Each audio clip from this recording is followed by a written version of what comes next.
नमस्कार मेरे प्यारे दोस्तों, स्वागत है आपका इस वीडियो में। जैसा कि थंबनेल को देखकर आपको पता लग गया है, मैं पतंजलि दृष्टि आई ड्रॉप को पिछले 4 साल से प्रयोग कर रहा हूं।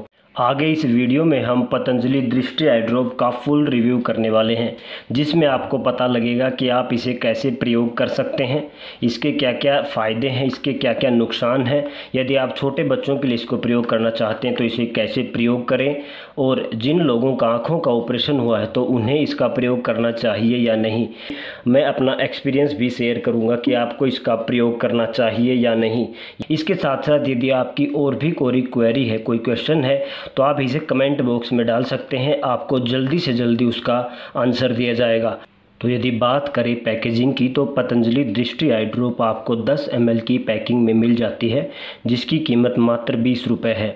आप देखेंगे कि ये छोटी सी बोतल के अंदर, प्लास्टिक बोतल के अंदर आती है, जिसको आप आसानी से खोल करके प्रयोग कर सकते हैं। इसके अंदर एक थोड़ी प्रॉब्लम आती है कि थोड़े टाइम होने के बाद ये यहाँ से लीकेज होना स्टार्ट हो जाते हैं। आप इसे कोई भी पतंजलि स्टोर या फिर नॉर्मल मेडिकल स्टोर पर ख़रीद सकते हैं। साथ ही आप इसे ऑनलाइन भी अमेज़ोन या फ्लिपकार्ट से ख़रीद सकते हैं।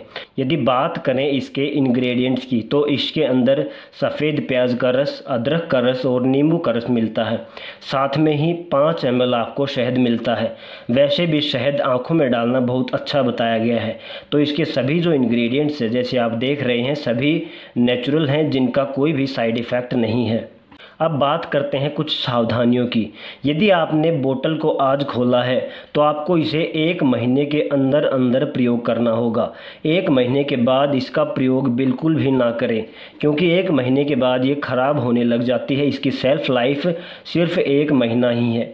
और आपको क्या करना है, यूज़ करते टाइम आपको हो सके तो फ्रिज में ही रखें। फ्रिज में रखने के कारण इसकी सेल्फ़ लाइफ बढ़ जाती है, लेकिन 1 महीने से ज़्यादा याद रखें, कभी भी इसका प्रयोग ना करें।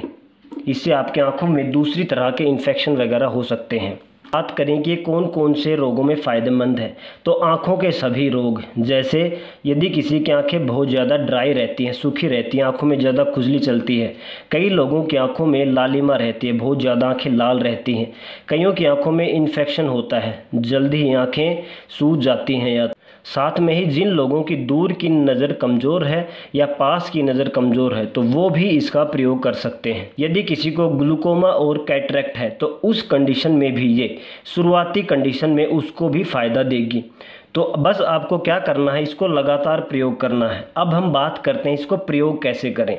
तो आपको क्या करना है, 1 से 2 बूंद अपनी आंखों में रोज़ डालनी है, सुबह और शाम। हो सके तो सुबह उठते ही खाली पेट डाल लें, और जब रात को सोएं तब इसका प्रयोग करें। एक मैं बात बता दूं, आंखों के अंदर डालने के बाद ये आंखें थोड़ा चिपचिपी हो जाती हैं, क्योंकि इसके अंदर बहुत ज़्यादा मात्रा में शहद है। तो आप रात में ही प्रयोग करें तो अच्छा होगा, क्योंकि दिन में प्रयोग करेंगी तो आपको बाहर जाएंगे तो वो शहद की वजह से जो आंखें चिपचिपी हो गई हैं उन पर धूल ज़्यादा चिपकेगी, जिससे ज़्यादा आपको दिक्कत हो सकती है। तो इस बात का ध्यान रखें। छोटे बच्चों को इसका प्रयोग करना चाहिए या नहीं, तो छोटे बच्चों को, कम से कम 10 साल से कम उम्र के बच्चों को आप इसका प्रयोग ना करें। उनकी आँखों में आप गुलाब जल डाल सकते हैं, गुलाब जल भी बहुत अच्छा होता है। और कई लोगों का आँखों का ऑपरेशन हो चुका है, तो उस कंडीशन में ये इसका प्रयोग ना करें। आँखों का ऑपरेशन जिनका हो चुका है उनको इसका प्रयोग नहीं करना चाहिए। यदि ऑपरेशन को हुए 1.5-2 साल हो चुके हैं तो आप पतंजलि चिकित्सालय से वैद्य के द्वारा परामर्श करके इसका प्रयोग शुरू कर सकते हैं। पतंजलि दृष्टि आई ड्रॉप के साथ साथ आपको कुछ और भी चीज़ें करनी होती हैं। आपको अपने डाइट पर भी ध्यान देना होता है, साथ ही आपको योगा भी करना होता है। आपने सुना होगा अनुलोम विलोम प्राणायाम आँखों के लिए बहुत अच्छा होता है। तो पतंजलि दृष्टि आई ड्रॉप का प्रयोग करने के साथ साथ आप प्राणायाम और एक्सरसाइज पर भी ध्यान दें। आँखों की भी काफ़ी एक्सरसाइज हैं, आप सर्च करोगे तो आपको पता लग जाएगी। और यदि आप कमेंट करोगे तो मैं भी इस पर एक स्पेशल वीडियो आँखों के लिए बना दूंगा।